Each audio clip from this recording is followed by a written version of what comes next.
신앙생활을 하면서 우리는 성령님과 늘 함께한다고 생각하지만 실제로는 알지 못하는 사이에 성령님을 멀어지게 하는 행동들을 하고 있을 때가 많습니다. 성령님은 우리의 마음속에 조용히 역사하시며 말씀하시지만 우리가 어떤 태도와 습관을 가지느냐에 따라 그 임재를 깊이 경험하기도 하고 놓치기도 합니다.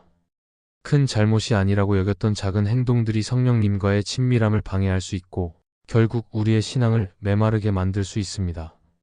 그렇기에 성령님을 가까이 모시며 살아가기 위해서는 그분을 멀어지게 하는 행동이 무엇인지 분명히 알아야 합니다.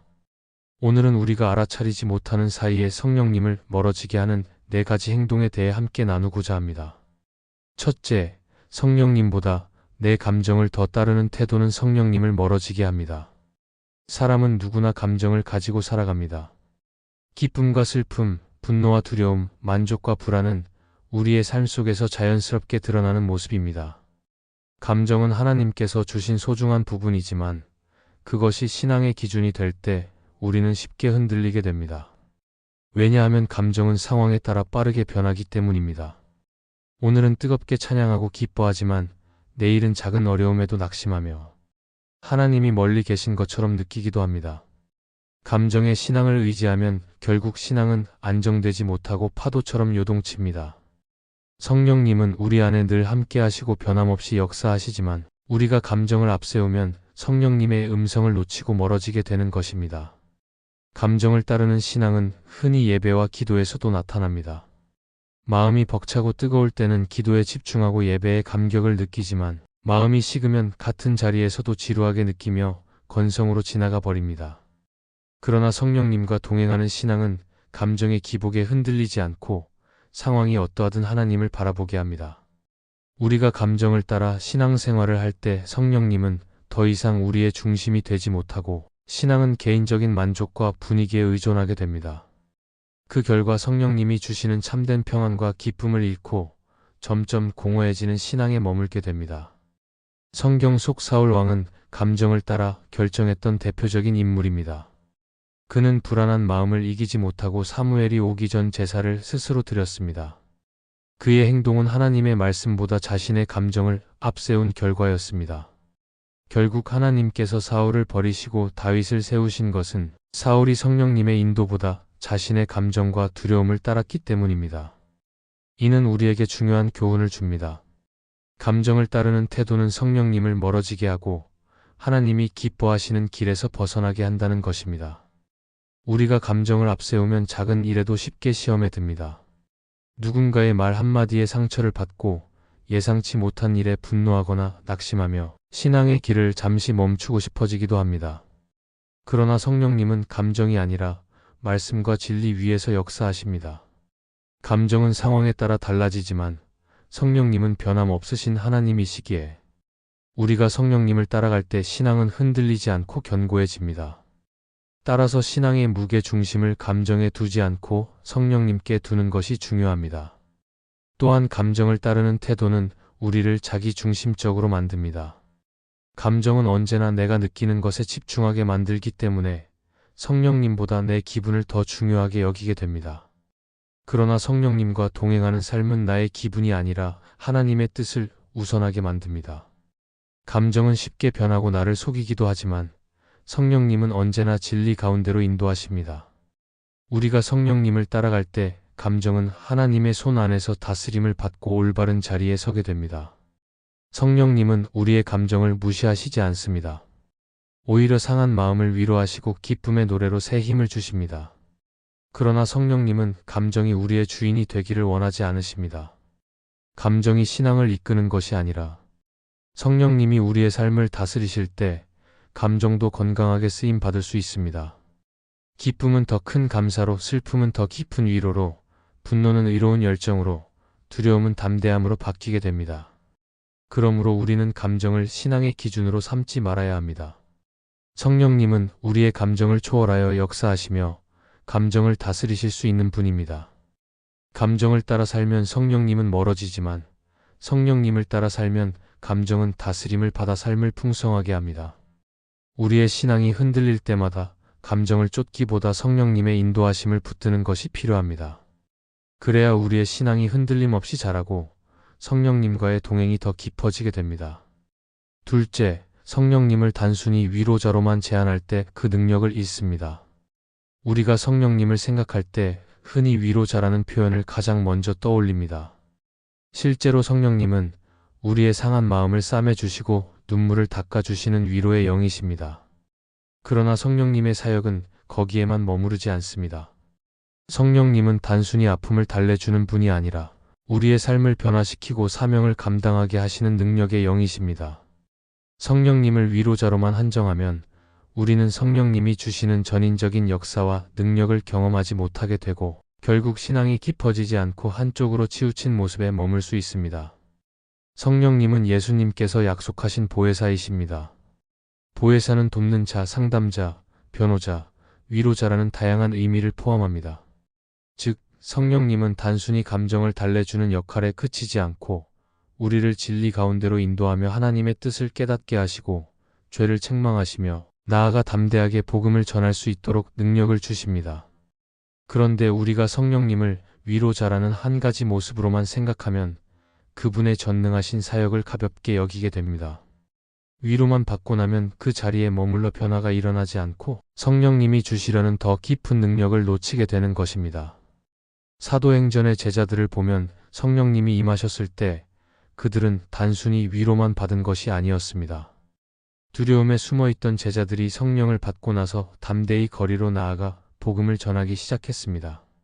성령님은 단순히 두려움 속에 있는 그들을 위로하신 것이 아니라 그 두려움을 이기고 세상을 향해 나아갈 수 있는 능력을 주셨습니다. 이처럼 성령님은 우리의 마음을 위로할 뿐 아니라 우리를 변화시키고 사명을 감당하게 하시는 분입니다.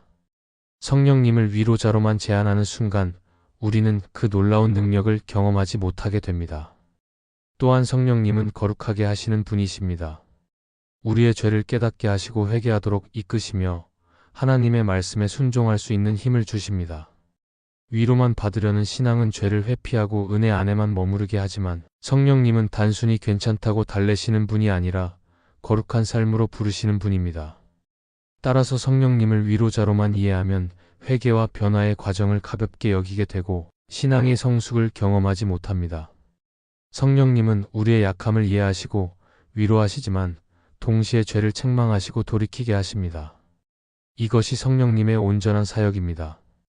성령님을 위로자에만 묶어두면 우리의 신앙은 어린아이와 같이 성장하지 못하고 머물게 됩니다. 아이가 울 때마다 달래주는 것만으로는 성숙한 사람이 될 수 없듯 신앙도 위로만 받고 책임과 사명을 감당하지 않으면 자라지 못합니다. 그러나 성령님은 우리를 성장시키시기 위해 때로는 불편한 말씀으로 깨닫게 하시고 감당하기 어려운 길로 이끄시며 고난 속에서도 끝까지 믿음을 지키게 하십니다. 이런 과정을 통해 우리는 성령님의 능력을 더 깊이 경험하게 됩니다. 성령님은 위로하시고 치유하시며 동시에 권능을 주시는 분입니다. 우리가 이를 균형 있게 이해할 때 신앙은 넓고 깊어집니다. 위로의 성령님만 붙드는 사람은 언제나 위로받는 것에만 머물고 능력의 성령님을 사모하는 사람은 변화와 사명을 감당하는 길로 나아갑니다. 결국 성령님을 온전히 경험하는 사람은 위로와 능력, 치유와 변화 모두를 삶에서 누리게 됩니다. 그러므로 우리는 성령님을 단순히 위로자로만 제한하지 말아야 합니다. 성령님은 우리를 세상 속으로 보내어 하나님의 일을 이루게 하시는 능력의 영이십니다. 성령님의 위로를 받되 그 위로 안에 머물지 말고 성령님의 능력을 붙들어 나아갈 때 우리의 신앙은 진정으로 자라게 됩니다.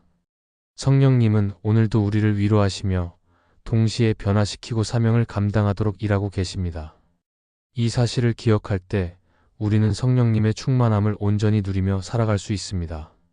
셋째, 은사를 비교하고 시기할 때 성령님의 기쁨이 떠납니다. 하나님께서는 교회 공동체 안에 성령님을 통해 다양한 은사를 주셨습니다.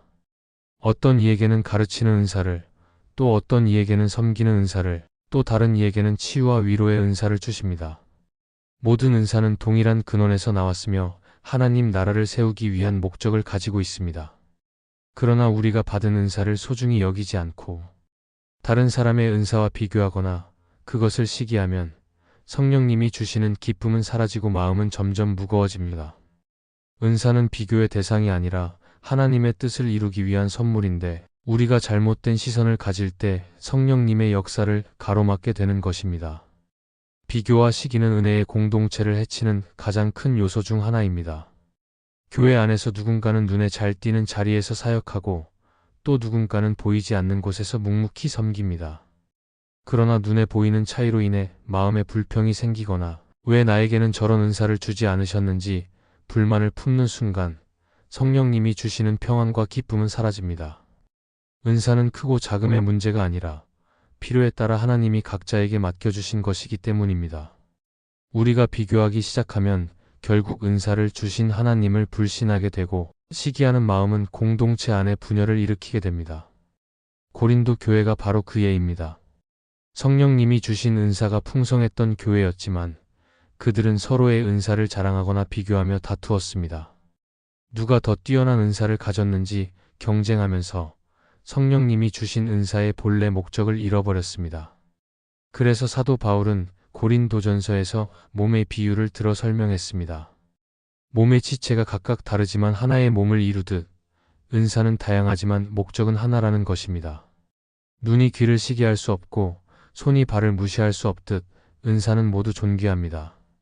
그러나 고린도 교회가 은사를 비교하고 시기하는 순간 성령님의 기쁨이 떠나고 교회는 혼란에 빠지게 되었습니다. 우리의 삶 속에서도 은사를 비교할 때 생기는 문제는 동일합니다. 누군가는 앞에 서서 말하는 것을 잘하지만 나는 그럴 수 없다고 낙심하기도 합니다. 또 누군가는 기도할 때 놀라운 능력이 나타나는 것 같아 부러워하며 자신은 별다른 은사가 없다고 느끼기도 합니다. 그러나 성령님은 우리 각자에게 필요한 은사를 가장 좋은 방법으로 주셨습니다. 내가 받은 은사를 소중히 여기지 않고 다른 사람의 것만 바라보면 감사 대신 불평이 자리 잡고 결국 주신 은사조차 올바로 사용하지 못하게 됩니다. 그때 성령님이 주시는 기쁨은 점점 사라집니다. 성령님의 기쁨은 은사를 서로 비교할 때가 아니라 각자가 받은 은사를 충실히 사용할 때 임합니다. 작은 은사라고 여겨지는 것도 하나님의 손에 붙들리면 놀라운 일을 이루게 됩니다. 섬김의 은사가 있는 사람은 보이지 않는 자리에서 교회를 세우고 위로의 은사가 있는 사람은 낙심한 영혼을 일으킵니다. 우리가 서로의 은사를 귀하게 여기고 감사할 때 성령님은 기뻐하시며 공동체 안에 기쁨과 평안을 부어주십니다. 시기의 마음은 또한 은혜를 가리게 합니다. 다른 사람을 부러워하며 자신을 낮게 평가하면 하나님이 주신 것을 제대로 누리지 못합니다. 하나님은 비교해서 은사를 주신 것이 아니라 각 사람을 향한 계획과 사랑 안에서 은사를 나누어 주셨습니다. 그러므로 비교와 시기는 하나님의 지혜를 의심하는 행위이며 성령님의 역사의 벽을 세우는 것입니다. 은사를 시기하는 순간 우리의 시선은 하나님께서 하시는 일을 보지 못하고 사람만 바라보게 됩니다. 그때 성령님의 기쁨은 우리 안에서 점점 사라집니다. 그러므로 우리는 다른 사람의 은사를 시기하는 것이 아니라 감사로 바라보아야 합니다. 은사는 나눌 때 더 풍성해지고 함께할 때 더 큰 능력을 발휘합니다. 내가 받은 은사와 다른 이의 은사가 모여 하나의 교회를 세우고 그 교회를 통해 하나님 나라가 확장됩니다.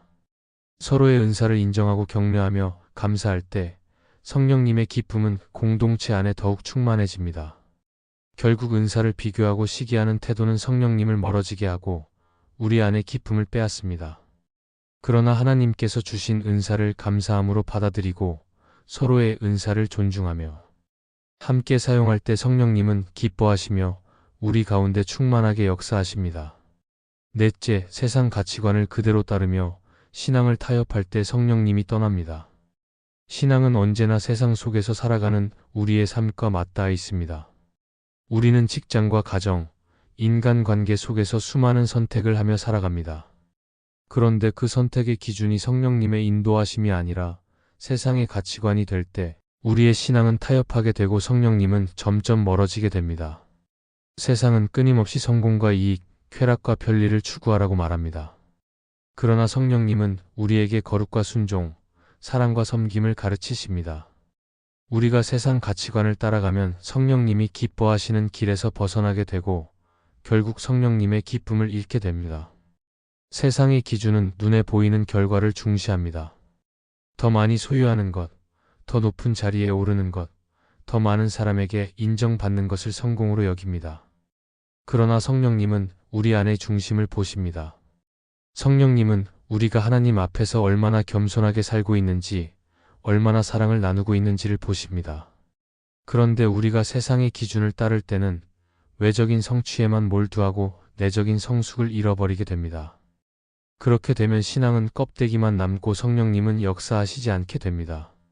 성경 속에 나온 이스라엘 백성의 역사를 보면 그들이 하나님의 말씀을 버리고 세상의 우상과 가치관을 따를 때마다 성령님의 임재가 떠났습니다. 하나님은 그들이 하나님의 백성답게 살기를 원하셨지만 그들은 눈앞의 이익과 편안함을 선택했습니다. 결국 그 결과는 멸망과 포로의 길이었습니다. 이는 오늘 우리에게도 주시는 경고입니다. 우리가 하나님 말씀보다 세상의 흐름을 더 중요하게 여길 때 성령님은 더 이상 함께 하실 수 없고 우리의 신앙은 서서히 무너져 내립니다. 신앙의 타협은 처음에는 작은 모습으로 나타납니다. 바쁜 일상 때문에 예배를 가볍게 여기고 조금의 이익을 위해 양심을 속이며 사람들의 시선을 의식해 믿음을 숨깁니다. 그러나 이런 작은 타협이 쌓일수록 성령님은 우리 마음에서 점점 멀어지십니다. 타협은 결국 습관이 되고 습관은 신앙의 뿌리를 흔들어 놓습니다. 성령님과 동행하는 삶은 세상 속에서 분명히 다른 선택을 하게 만드는 힘이 있습니다. 그러나 그 힘을 놓치고 세상 가치관을 따라 살면 결국 신앙은 흔적만 남게 됩니다. 팀 켈러는 그의 책 기도에서 이렇게 말했습니다. 우리가 기도를 통해 하나님의 뜻을 구하지 않으면 결국 세상의 목소리에 휘둘리며 신앙을 잃게 된다. 이 말처럼 기도를 소홀히 하고 말씀을 멀리하면 우리는 자연스럽게 세상의 가치관에 끌려가게 됩니다. 반대로 기도와 말씀 속에서 성령님의 뜻을 구할 때 우리는 세상 속에서도 믿음을 지키고 타협하지 않을 수 있습니다. 성령님은 우리가 세상 속에 있으면서도 세상에 속하지 않기를 원하십니다. 신앙의 본질은 세상 속에서 다르다는 데 있습니다. 다른 선택을 하고 다른 기준을 따르고 다른 삶을 살아가는 것이 바로 성령님과 동행하는 삶입니다. 세상은 우리에게 타협을 요구하지만 성령님은 거룩을 요구하십니다. 우리가 세상과 타협하지 않고 말씀을 붙들 때 성령님은 기뻐하시며 더 큰 은혜와 능력으로 함께 하십니다. 결국 성령님은 타협하는 마음이 아니라 순종하는 마음에 임하십니다. 세상 가치관을 따라 살면 성령님은 떠나지만 말씀을 따라 살면 성령님은 늘 가까이 계십니다. 우리가 세상에서 무엇을 얻느냐보다 하나님 앞에서 어떻게 살아가느냐가 더 중요합니다. 성령님은 오늘도 우리 안에서 말씀하시며 세상에 흔들리지 말고 하나님 나라의 기준을 붙들라고 권면하십니다. 그러므로 우리는 타협하지 않고 말씀에 뿌리 내리는 삶을 살아야 하며 그렇게 할 때 성령님은 우리의 삶에 충만하게 역사하실 것입니다. 성령님은 우리의 삶 속에서 늘 가까이 계시며 인도하시지만 우리가 어떤 태도를 선택하느냐에 따라 그 임재를 깊이 누리기도 하고 놓치기도 합니다. 그러므로 날마다 성령님을 멀어지게 하는 행동을 점검하고 말씀과 기도로 그분과 가까이 동행해야 합니다. 그렇게 할 때 우리의 신앙은 흔들리지 않고 성령님이 주시는 평안과 능력 속에서 담대히 살아가게 될 것입니다. 이 말씀이 마음의 은혜가 되셨다면 좋아요와 구독으로 함께 해주세요. 그리고 댓글에 아멘이라고 남겨주시면 하나님의 은혜가 더 많은 사람들에게 전해질 것입니다. 여러분의 삶 위에 하나님의 은혜가 언제나 함께 하시기를 바랍니다. 감사합니다.